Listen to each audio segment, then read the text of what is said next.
Molweni sanibona. Ake senzeni enye igambit ekuthiwa i-Rousseau gambit. Alright. Nayo iqala whereby udlala nomuntu odlala u-E4. Udlala wena bese ureplya normally ngendlela ejwayelekile u-E5. Okay. Bese u-white mayidlala i-knight to attack ipawn lakho nawe udlala i-knight to defend.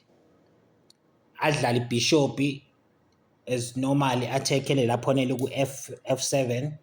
But lapho wena what you do ikhona ke lokho ozophusha u-F5. Push ipawn to F5. La wenzela ukuthi opponent yakho idle le pawn. Uma ngabe eke wayidla le pawn yakho eku-F5 because you see ukuthi njengamanje ayiprotectiwe ayivikeliwe. So kusho ukuthi uyakhona ukuyidla le pawn. Ayidle.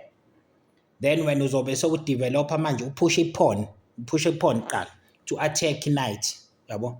Isikhathi esiningi lapho uzokhipha iqueen yakhe ukuthi aphine manje ipawn yakho ukuze ingakwazi ukudla because le queen mayisilapha iphinile ipawn to i-king.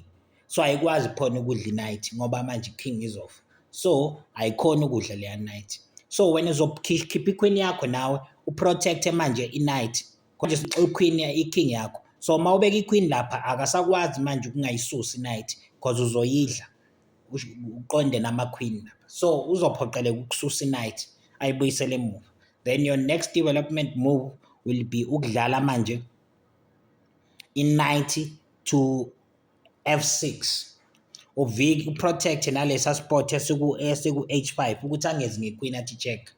Leya knight ivimbile lapha and also sungakwazi noku-attack i-bishop lapha. Right mayike wapush ipawn kanje ethi attack le pawn ese-center uzoluza kuwe ngokuthi udlala i-knight uyibeke lapha ku-D4 attacking manje i-queen nale pawn elapha eceleni.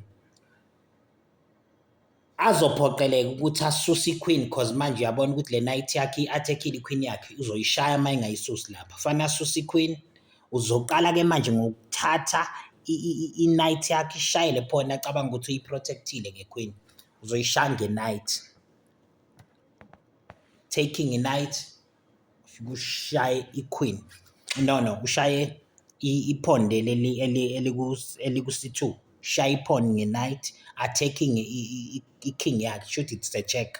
Forced ukuthi ayithathe i-knight ngequeen yakhe. Then uzobe usudla manje le pawn eliku-D3.